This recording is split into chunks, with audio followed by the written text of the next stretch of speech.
Amazing day! Ngayon, pumunta nga kami sa Subic Safari upang makita at ma-experience ang kanilang mga activities. Kasama ko nga pala ang mga cousin, uncle, and auntie ko. And then, bago kami pumasok sa entrance, mabilisan diniscuss ni ate ang map para sa aming mga gagawing activities. Una namin nakitang animals ay ang tiger.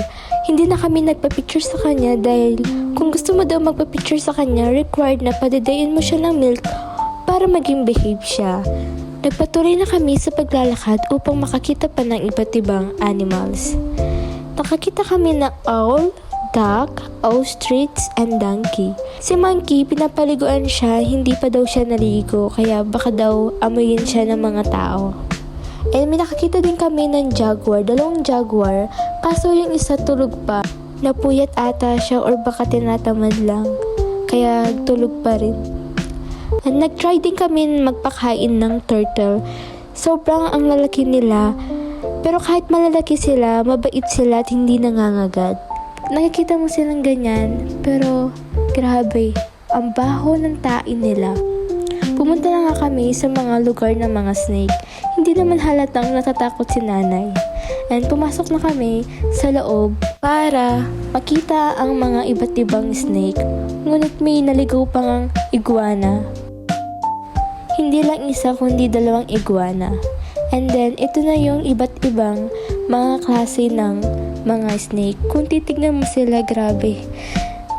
Nakakakilabot sila. And after namin pumasok sa mga snake, pinuntahan namin ang ballroom. Of course, expect namin sayawan ang makikita namin dito. Ngunit, may bar pala ito na may kasamang mga snake. Hindi mo sila agad mapapansin dahil nakatago sila.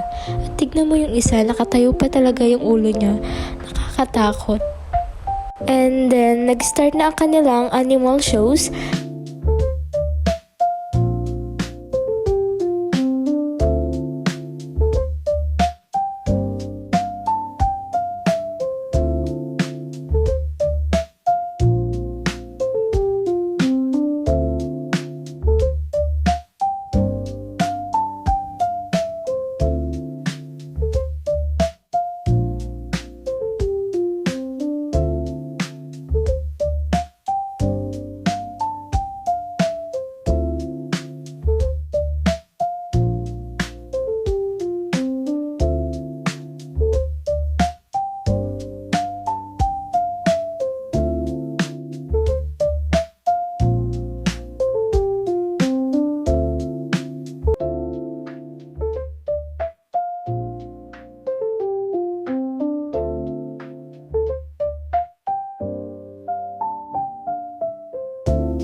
Grabe, tawang-tawa kami dahil napaka-cute ng mga animals and napaka-talented.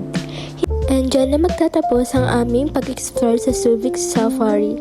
See you in part 2. Bye!